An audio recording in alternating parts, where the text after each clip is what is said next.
The silence of space pressed against the shattered station, as if the void itself wanted to swallow what little remained of human presence. The crew stirred slowly, their bodies aching, their minds foggy, trying to recall how they had ended up here. Broken lights flickered overhead, casting long shadows that twisted across the metal walls, and every shadow seemed alive in the emptiness. Captain Rourke pushed himself to his feet, his boots clanging against the steel floor, the echo traveling down. Corridors that felt abandoned for centuries, he looked around at the survivors, their faces pale, their eyes wide, none of them truly remembering the last hours before everything had gone black. They remembered a warning, a sudden scream across the comes, then the violent pull of explosions ripping their ship apart, and then nothing but cold black sleep. Now they were inside. A derelict structure, its design human but older than any station they had seen before, and far larger, stretching endlessly into the void as if it had been forgotten on purpose. The air was thin, recycled by struggling machines that groaned like dying animals.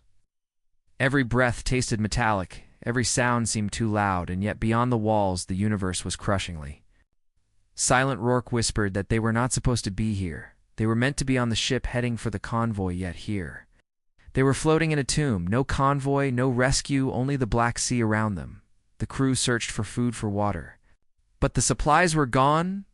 What little they found was old and stale rations sealed decades ago, maybe longer, and still the question burned in their minds. Who had left them here, and why? As they moved through the station deeper into its cold veins, they found marks along the walls, scratches, burned lines that were not human work. Something else had been here, something that left behind warnings or messages.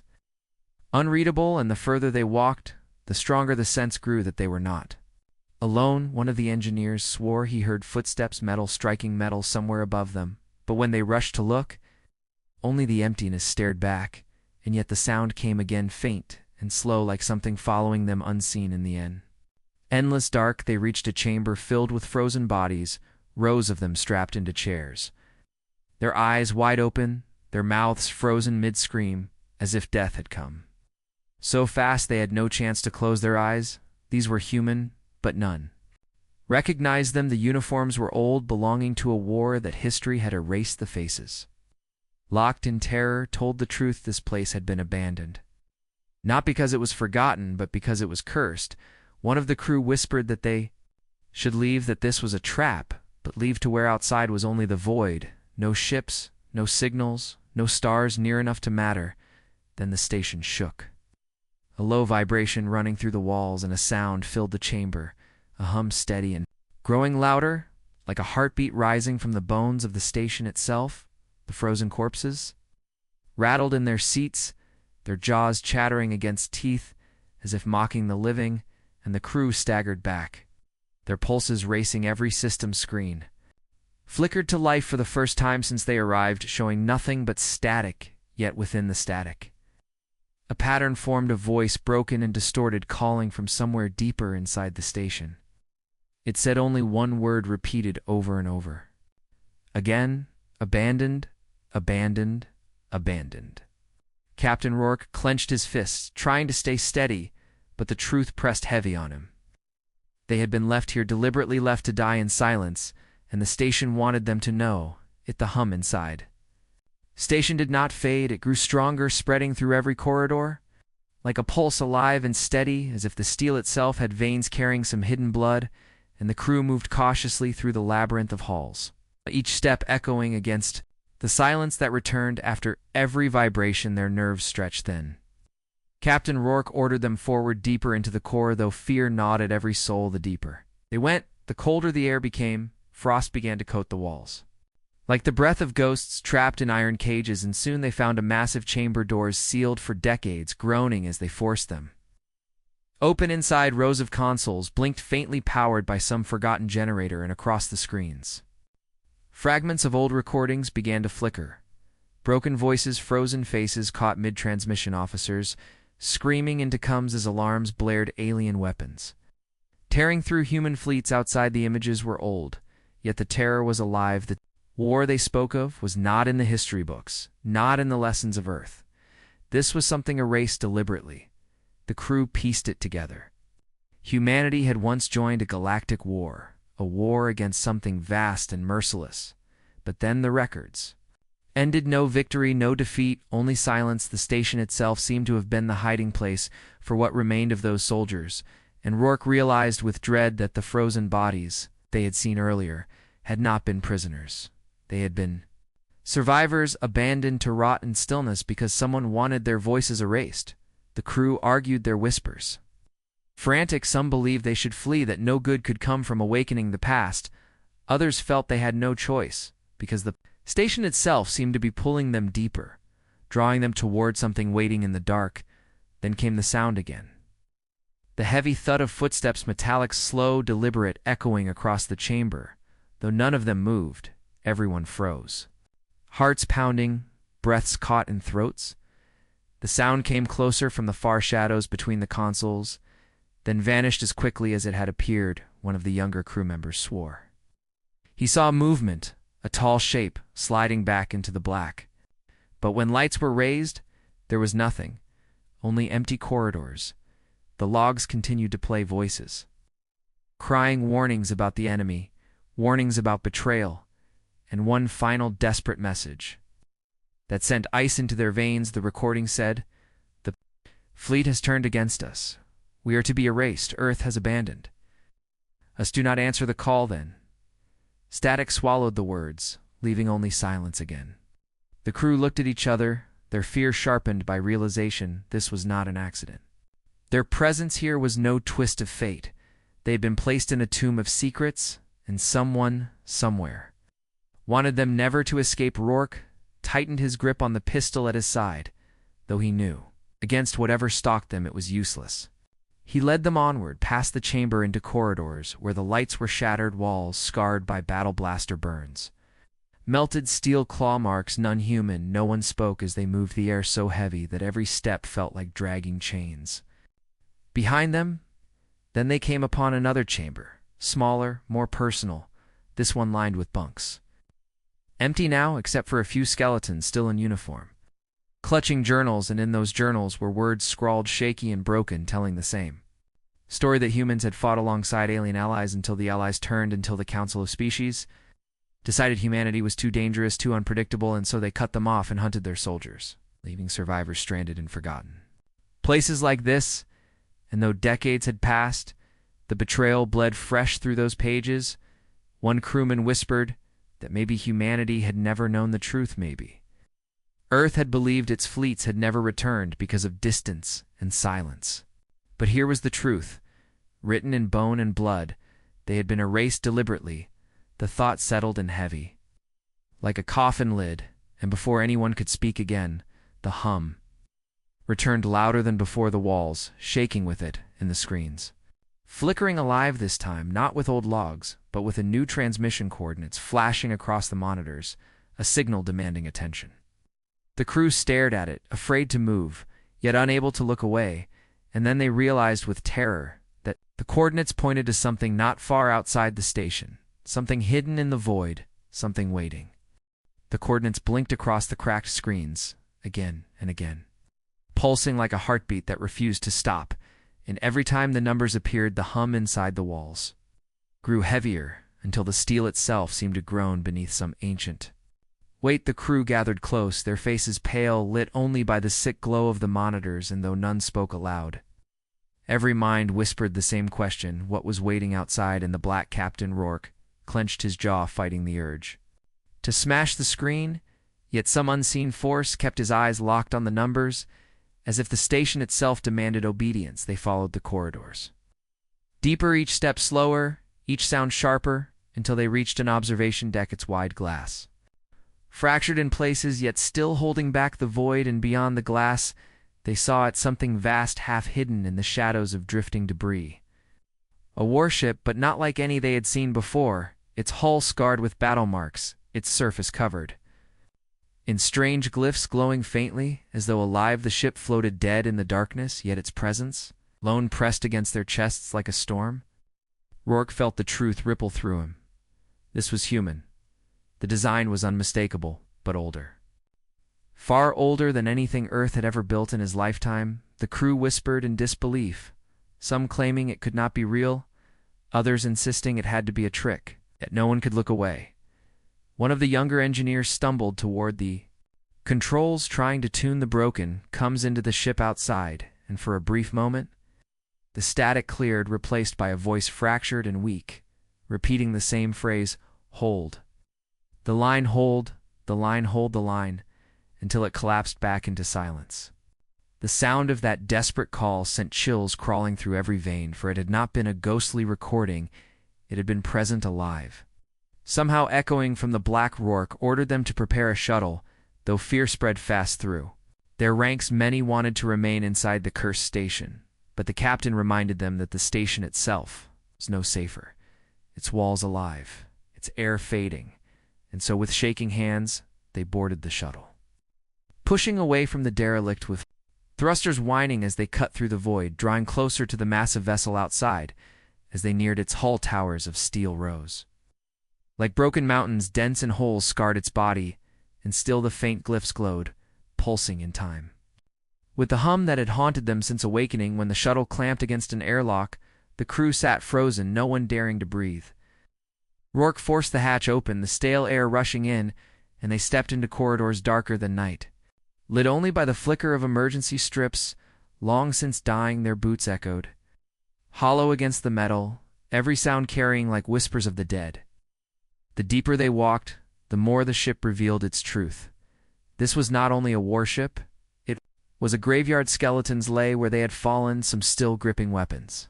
Others slumped against walls, their bones fused into armor by fire. Yet scattered among them were signs of something else. Claw marks across bulkheads, acid burns etched deep into steel, proof of an enemy not human and not merciful. As the crew pressed on, the hum grew stronger, vibrating through their bones until they reached what had once been the command deck. Shattered windows looking out into the eternal void. Consoles dead, yet humming faintly, and there in the captain's chair sat a figure, its armor blackened but intact, its skull still hidden behind a cracked visor, a human warrior frozen for decades, maybe centuries, one hand clenched tight around the armrest, the other gripping a blade that shimmered faintly. Even after all this time, Rourke stepped closer, his breath trembling, though he would not admit it, and as he reached out to touch the armor, the hum exploded into a roar, the lights flaring to life across the entire vessel, and every console lit up with streams of code alien symbols, mixing with human commands as if the ship itself had awoken from endless sleep. In the screens spoke not with voices but with a single message burned into every line: survive, survive, survive. The ship shook violently as though stretching its broken limbs, and the crew fell to the floor as alarms blared alive again. Rourke pulled himself up, staring at the glowing words, his chest heavy with the weight of realization. This ship had not died. It had been waiting, and now it had chosen them.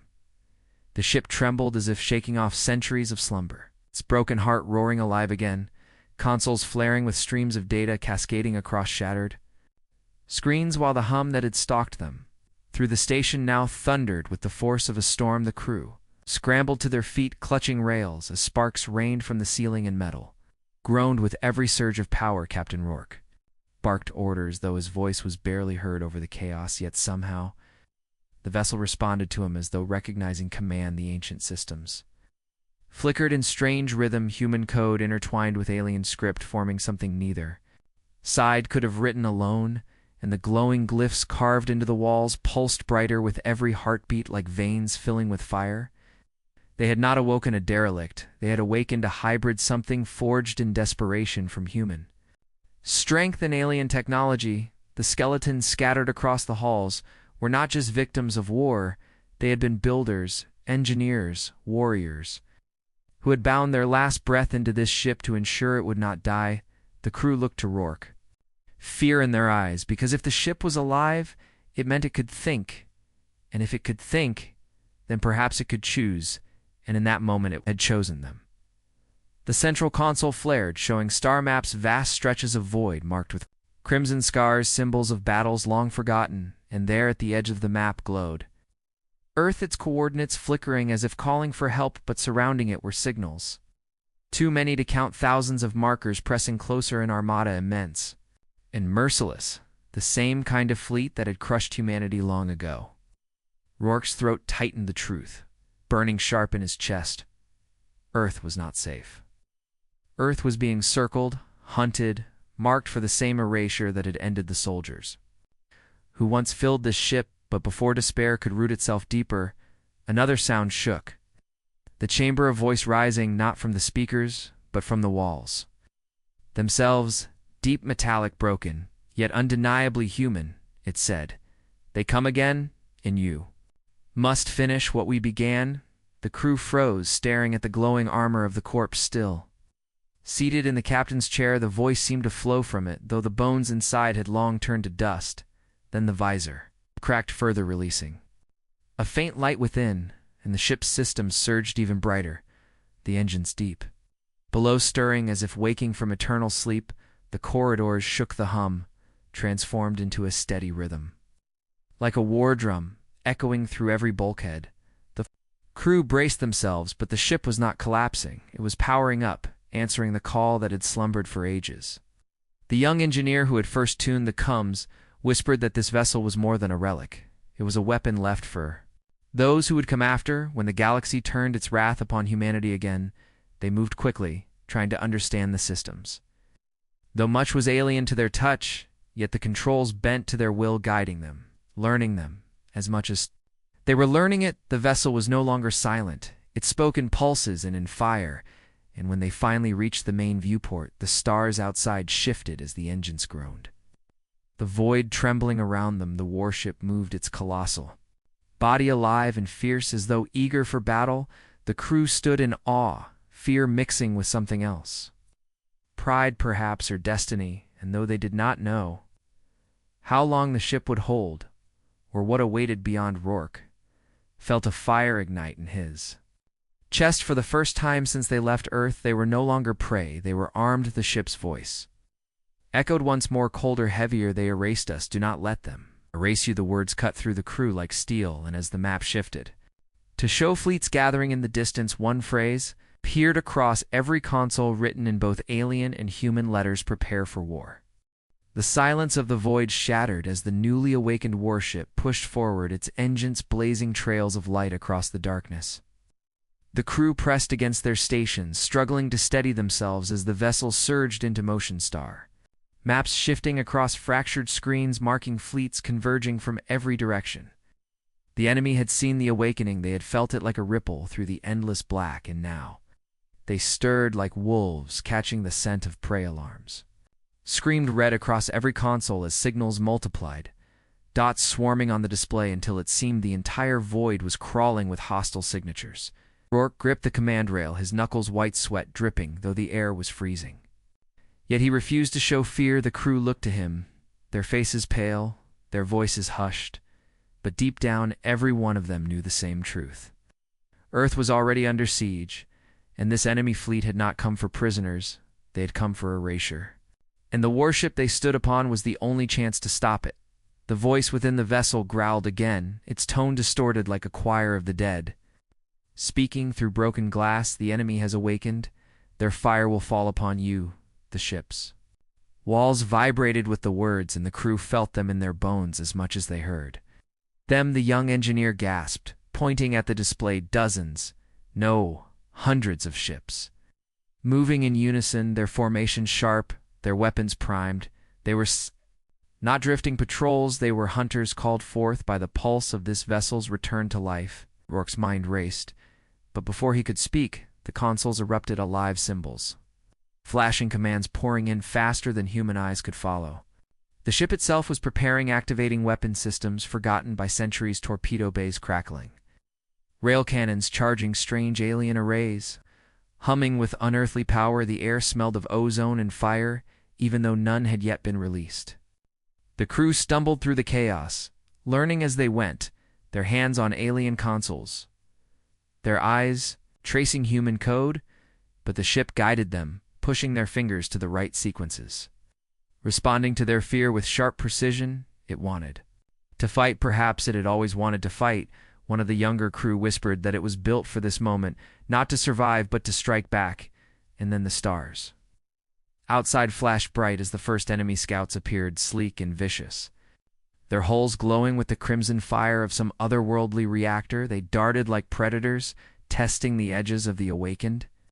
Warships circling and scanning, then vanishing back into the void to call their pack. The hum within the warship rose louder, engines growling as though daring the hunters to strike. The crew braced for impact, hearts pounding so loud the silence between alarms felt unbearable. Rourke stared out the viewport, his reflection caught in the vast black glass. His face hardened with the truth: if they ran, Earth would fall. If they stood and fought, they might still fall, but at least the enemy would bleed. As he opened his mouth to issue the first order, the ship moved faster than thought, its cannons roaring.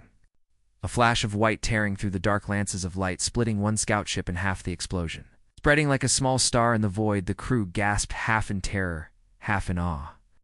The warship had struck on its own, as if unwilling to wait for human hesitation. The consoles shook with the recoil. The words etched across the screens burned bright: strike first, strike hard, never relent. The remaining scouts scattered, but their signal had already gone. The fleet was coming, larger ships stirring from the depths, shadows blotting stars, moving closer with the slowness of giants, their size so vast the void itself seemed to bend around them. Rourke clenched his jaw. The crew watched in silence as the enemy armada revealed itself. Rows upon rows of battleships, their lights flaring like angry suns, each one larger than anything humanity had ever built. Their weapons already glowing with the promise of annihilation, and still the warship hummed, eager, its glyphs flaring bright as fire across every wall, as if defying the impossible. It would not flee, it would not surrender. And in that moment, as the enemy closed the distance, Rourke whispered the only words that made sense: if this is the end, then let them remember how humanity. This devoid erupted into fire as the first enemy salvos tore across the darkness, beams of crimson energy slicing through space so bright they blinded the crew for seconds. The warship shuddered as shields flared alive, a translucent wall of light wrapping its hull, groaning like a living thing, straining against the impact. Alarms shrieked, consoles sparked, but the ship held, answering the attack with its own fury. Cannons roared, railguns spat streaks of molten fire, torpedoes surged forward. Like burning comets, the silence of centuries shattered in a single instant, replaced by the thunder of war. The crew clung to their stations, every muscle taut, every heartbeat like a hammer in their ears. The young engineer shouted coordinates, his hands flying across glowing glyphs that shifted beneath his touch, the ship responding to his instinct as though it had waited for human fingers to guide its rage. The viewport filled with chaos, the enemy armada spreading wide, their formation like a net closing around prey, but the warship dove through the gaps, its massive body moving with terrifying speed for something so ancient, rolling and twisting as though space itself bent to its will. Beams grazed its hull, leaving trails of fire, but never breaking through the shields. The ship's voice growled deep inside their bones. Strike, strike harder. Their weapons unleashed once more, shredding one battleship in a violent blossom of light fragments. Scattering like rain, the crew gasped. Yet there was no time to cheer. The enemy responded with greater fury, heavy cannons locking onto them, dozens firing in unison. The void flashing so bright it turned night into day. The shields screamed under the strained walls, cracking sparks raining. Downpipes bursting, hot steam filling the air. The crew coughed but held their ground. Rourke stood firm, gripping the command rail, his voice steady even as death closed in hold. The line, "Every shot you fire makes them bleed," he barked, and somehow the words cut through the chaos, giving them strength. The young gunner screamed as another salvo launched torpedoes, slicing through the void, detonating across the hull of an enemy dreadnought, splitting its armor open like bone. The crew roared. This time, their fear twisted into fire, their eyes burning with something older than terror, the will to survive. The warship's systems pulsed brighter in response, its engines howling like a beast unchained. It plunged forward straight into the heart of the armada, weaving between colossal shadows that blotted out stars. The viewport shook with every blast, but the ship kept moving, kept striking its hybrid weapons, lashing out, tearing through armor that had never been pierced before. The enemy faltered their formations, breaking their perfect symmetry, shattering under the assault. But still, they came endless waves, like an ocean of steel and fire, pressing tighter and tighter, and then the ship spoke again, its voice colder than before. "Our end bought your beginning, do not waste it," and as those words echoed, the ship unleashed something greater, a surge of light pouring from its core. A weapon so powerful the stars seemed to vanish, swallowed in its brilliance. A wave of energy slammed into the nearest warships, ripping them apart like paper, their wreckage scattering across the void, spinning in silent screams. The crew fell to their knees, the blast rattling every bone in their bodies, yet the ship held its glow, fading slowly until only the hum remained. They rose trembling, every face pale with the truth they had not just survived the first clash they had won, but at a cost deep.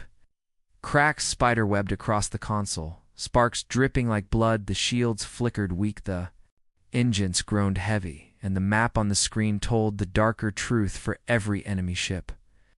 Destroyed, more signals arrived, flooding in from the edges of space, an ocean of red markers. Swallowing the starfield, Rourke's throat tightened. The crew stared in silence. The victory was only the beginning. The enemy had awakened in full, and this was no longer a battle. It was the opening strike of a war that would decide whether humanity endured or was erased forever. The warship drifted through the void, its hull still glowing. Faint from the scars of battle, the crew's breaths ragged the taste of metal. And smoke thick in the air, consoles flickering like dying stars, every system strained to the edge, yet still clinging to life. But silence did not last long, not in this place, not with the enemy. The red marks swelled across the display, multiplying faster than eyes could follow. The first clash had been brutal, but it was nothing compared to the storm now. Gathering, the armada stretched across the stars, a wall of steel so vast it seemed endless. The crew's whispers faded as dread thickened in the air. Rourke stood unmoving, his gaze locked on the growing tide, his jaw tight, his heart heavy. He knew what was coming, and so did the ship, its deep voice rumbling low like thunder rolling through their bones, shields at minimal strength, hull integrity. Failing engines unstable, but still it urged. Fight, fight until your last breath. The crew exchanged glances, some filled with fire, some with despair, and still they held their posts, hands shaking as they worked screens flashing maps of doom, escape routes vanishing one by one, until only the center remained, only forward into the storm. The hum of the ship turned sharp, a warning, a shiver in their bones. Seconds later, the first blow landed, a beam of crimson ripping across their shields. The wall of light shattered into fragments, spraying shards like broken glass across the void. Alarms wailed. Metal screamed, sparks cascaded from the ceiling, and for the first time since its awakening, the great ship groaned as if wounded. "Shields are down," cried the young engineer, panic cracking his voice. The crew froze, silence crushing them like a fist. Naked in the void, the ship vulnerable before the enemy, the dreadnoughts closed their circle, weapons glowing brighter as if savoring the kill. The crew's breaths quickened, fear clawing up their throats, but Rourke slammed his fist against the rail, his voice cutting through the storm. "If we fall, we fall. Standing fire, everything you have." The words snapped them back. Their hands flew across consoles, torpedoes burst from their bays, rail cannons spat fire, beams of alien light cut through the warship lashed out in all directions like a cornered beast, its fury unmatched. Dreadnoughts buckled under its strikes, their armor cracking, fire blossoming in the dark, but for each one that fell, three more advanced their return fire, relentless burning through the warship's hull, tearing metal apart, explosions rocking the decks, smoke pouring into the air, lights dying one by one.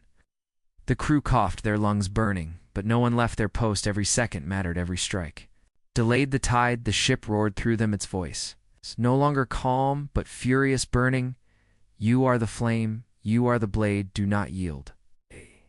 They felt its will coursing through their veins, pushing them beyond fear, beyond exhaustion, and for a moment it worked. The warship darted between giants, its guns blazing, its engines screaming like fire on water. It cut down another dreadnought, then another, explosions painting the void in terrible beauty, yet the cracks widened across its frame. Alarms turned into whale systems, died in showers of sparks. The deck split open in places, exposing blackness. Beyond, one wrong step meant death, and still they fought, Still they held on until another blast ripped across the vessel, a beam slicing through. Its core, the floor shook violently, bodies thrown against walls, screams echoing as smoke swallowed the bridge. The ship's voice faltered, trembling like a giant brought to its knees. Shields broken, weapons failing, hull collapsing, and still it whispered, "Fight, fight until no stars remain." Rourke pulled himself from the floor, blood dripping down his face. His vision blurred, but his voice strong. "We are not finished, not yet." His hands slammed the console, firing the last of their torpedoes, the warheads. Streaked through the dark and detonated against a dreadnought. So massive, it blotted the stars apart, tearing the beast in half, its wreckage spinning silent into eternity. The crew roared, their voices raw, their fear twisted into defiance, though. The ship burned, though the shields were gone, though the void closed tighter, they had drawn blood again, and the enemy would never forget it. The warship was a dying giant drifting through the endless void, its hull torn open to the stars, its decks flooded with smoke and fire, its once brilliant systems now sputtering like fading embers. But still it moved. Still it fought its crew, clinging to the broken bones of a vessel that had no right to survive. The enemy armada loomed around them, an ocean of steel closing in, weapons glowing with cold light like executioners. Ready to deliver the final blow, the crew stood bloodied and battered, their eyes hollow but defiant. No one abandoned their posts, no one begged for mercy. Captain Rourke's voice cut through the chaos, raw and steady. "We hold until the end, every second. We steal as a victory," his words wrapped around them, like iron giving strength where none remained. The ship stirred with him, its deep voice fractured yet still burning. "You are not prey, you are not forgotten. Finish what we began," consoles sparked, as if obeying ancient orders. The last reserves of power bleeding into weapons and engines, systems too broken to sustain, but enough for one more strike. Enough for one last defiance. Outside, the void trembled as enemy dreadnoughts formed to circle their cannons, lining beams of light already building in their cores. The end was written, yet still the warship roared forward, its cannons firing in a final storm missiles. Streaking across the dark, railguns pounding at impossible speed, the blasts cut through the void, tearing holes in enemy lines. Dreadnoughts shuddered, cracked, and fell into fire. But the tide was too great, too endless. The return fire was merciless. Beams slashed across the warship, ripping away armor, tearing open chambers. The deck shook with every impact. Metal screamed as if a live crew were thrown to the floor, but each one rose again, hands steady on controls, even as consoles burned even. As their lungs filled with smoke, the young engineer coughed blood, but his fingers never stopped. His voice hoarse as he whispered, "We can blind them just long enough, just enough time." Rourke's gaze locked on him, and without hesitation he nodded. "Do it." The ship seemed to listen, its core flaring brighter than it had since its awakening. The glyphs carved into its walls blazed, white, flooding every corridor with light. The voice rose louder than ever, filled with fury and grief. "This is our last fire. Take it and burn them all." The core surged. The deck shook, power bleeding through every weapon. Every engine, the warship lunged forward faster than seemed possible, its broken hull cutting through the lines of giants. Like a spear, the crew braced as the final strike built. The weapons overloaded, one by one, systems collapsing under the force of their own fury. Rail cannons bursting into flame, torpedo bays exploding as they launched their last payloads. Beams of raw energy ripped from its heart, blinding the void, smashing into the largest dreadnought at the center of the circle. The impact shattered the beast, split it in half, fire blooming so bright it washed the stars away. Shockwaves ripped through the fleet, vessels crashing into one another, chaos flooding their lines. The circle broken, the noose torn open, but at a terrible price. The warship's body cracked wide, the bridge filled with fire alarms. Drowned in a roar like the end of the world, the crew held on there, faces lit by flames, their voices rising in one final cry, not of fear but of defiance. Humanity still fights. Then the core collapsed into silence. Systems fell dark, the voice of the ship fading into a whisper.